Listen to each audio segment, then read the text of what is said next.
there's a number of things that we have to learn if this government has been doing the things that it says it's been doing. There are a number of things we have to learn about the way the world works. One of the things we have to learn is that apparently the country can't afford the things that it could afford 60, 70 years ago. We need austerity, so that the money must have gone somewhere. And apparently where the money has gone, the people who have taken it have been the poor. These have been the people who've taken it.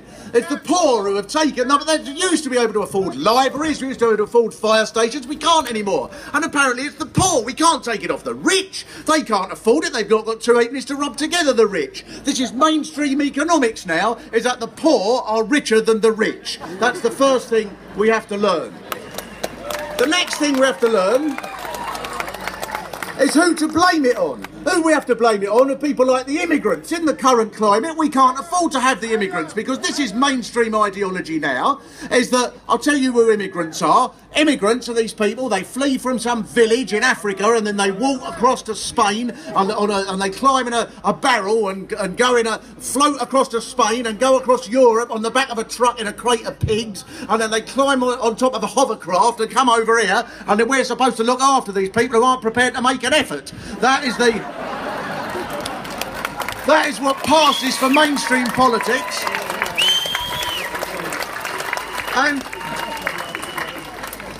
And then you get people, a government spokesperson I heard, who was talking about pensions, because we used to be able to afford these things 60, 70 years ago. There was an idea that you would be looked after, not because things were free, but because we paid for things collectively. So you went to school or maybe university, and then you maybe was able to get a council house, and then you were looked after in your old age. All of those things now we can't afford. Now you're constantly going to be in debt through university fees, buying a ridiculously priced house or saving up for your pension. All of those things we can't afford.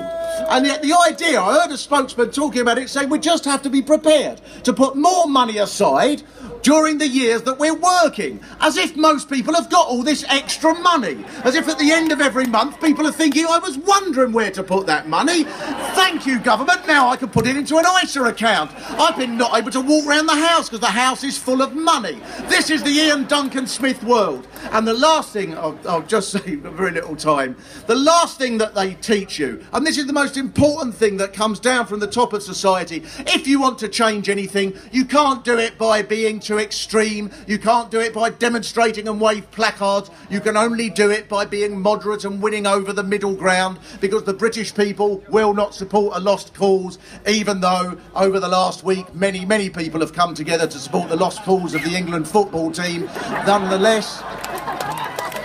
Nonetheless, this is how you change things. It's when people fight in massive numbers, that is when you change the things that go on in there, more than sucking up to them in the way that the Labour leader has been doing. That is how we're going to change things.